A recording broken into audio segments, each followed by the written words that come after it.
అమ్మా రాము, ఇది నీకు. శాంతి నీకు. ఎవరు? లత. అవునమ్మా. వచ్చావా తల్లి? అమ్మా నీకోసం స్వీట్ తెచ్చాను, తీసుకో. ఈ కుటుంబం కోసం ఒక్కటివి ఎంత కష్టపడిపోతున్నావి. కాస్త ఉద్యోగం చేయడం కూడా పెద్ద కష్టమేనా? నువ్వు ముందు కూర్చో.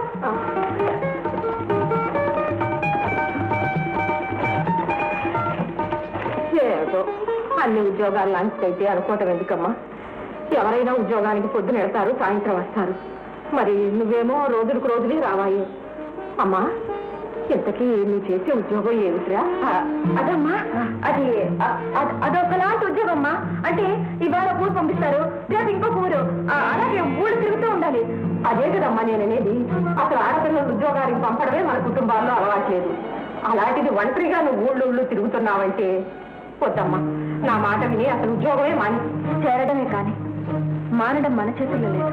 అంటే మనకలా రాసి పెట్టు అంతే. అదేం మాటలే? అదేనమ్మా, ఉద్యోగాలే కరువుతున్న ఈ రోజుల్లో దొరికిన ఉద్యోగం కాస్త వదిలేసుకుంటే ఎలా? ఇంకొక 4 సంవత్సరాలు కష్టపడితే చాలు, శాంతి చదువు పూర్తి అవుతుంది, మన సమస్యలన్నీ తీరిపోతాయి. ఏమిటమ్మా నీ చేస్తాం? అక్క ఎప్పుడు ఇంటికి వచ్చినా ఇలాంటి గొడవలు చేస్తుంటావు. అక్క అమ్మ సంగతి నీకు తెలిసిందేగా, నువ్వు వెళ్ళి స్నానం చేసిరాక ఈలోగా వంట పుట్టేస్తా. అదే వీళ్ళు అక్కడికి దోక గొప్ప చేయాలి. అక్కడ అందరం కలిసి కబులు చెప్పుకుంటుండటమే. నాకంత అదృష్టం లేదు. నేను ఇప్పుడే వెళ్ళిపోవాలి. వెళ్ళాలా? ఇప్పుడు వచ్చి ఇప్పుడే వెళ్తావమ్మా? అవునమ్మా, అర్జెంటుగా ఊరు వెళ్ళాలి. చెప్పిపోదామని వచ్చాను. వస్తానమ్మా. వస్తాను శాంతి.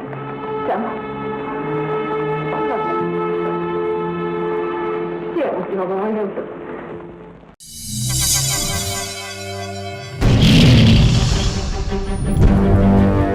ఒకడొచ్చి నేను పులి అంటే కింద పైన మూసుకొని కూర్చోవాలి.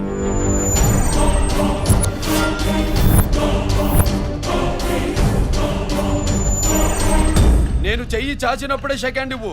చనువిచ్చాడు కదా అని చక్కెరెక్కాలను చూస్తే చుట్టాను చూడ్డానికి కూడా స్కెల్టన్ మిగలదు.